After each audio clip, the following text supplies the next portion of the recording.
বিজয় হাজারে ট্রফিতে ইতিহাস দ্রুততম হাফ সেঞ্চুরি সারফারাজের। বন্ধুরা আপনারা যদি দেখতে চান তাহলে ভিডিওটি শেষ অবধি দেখতে হবে, চ্যানেলটিকে সাবস্ক্রাইব করে এক লাইক দিতে হবে এবং নোটিফিকেশন বেল আইকন দাবাতে হবে। বিজয় হাজারে ট্রফিতে এক অন্যান্য নজির গড়লেন সারফারাজ খান।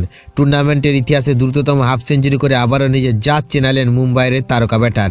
টেস্ট অভিষেক হলেও জাতীয় দলে নিয়মিত পরিকল্পনার জায়গা পাননি সারফারাজ। ওয়ানডে দলে সুযোগ না পায় হতাশা যেন ঘরোয়া একদিনের মঞ্চে উগরে দিলেন তিনি। ব্যাট হাতে জবাব দিলেন সমালোচকদের। এর আগে বড়দার অতীত সেট ছত্তিশগড়ের বিরুদ্ধে 16 বলে হাফ সেঞ্চুরি করেছিলেন। এবার সেই রেকর্ডে হাত দিলেন সারফারাজ।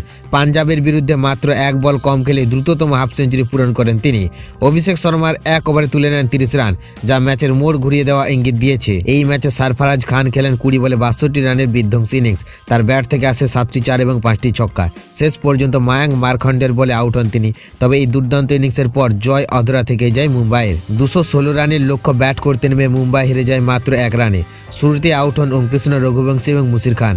অধিনায়ক শ্রেয়াস আয়ার 45 রান করলেও বেশিক্ষণ টিকতে পারেনি। সূর্যকুমার যাদব, শিবম দুবে এবং হার্দিক তামারের ব্যর্থতার ম্যাচ কার্যত পাঞ্জাবের হাতে চলে যায়। সারফারাজের ঝড়ে আশার আলো জ্বললেও শেষ হাসি হাসে পাঞ্জাবি।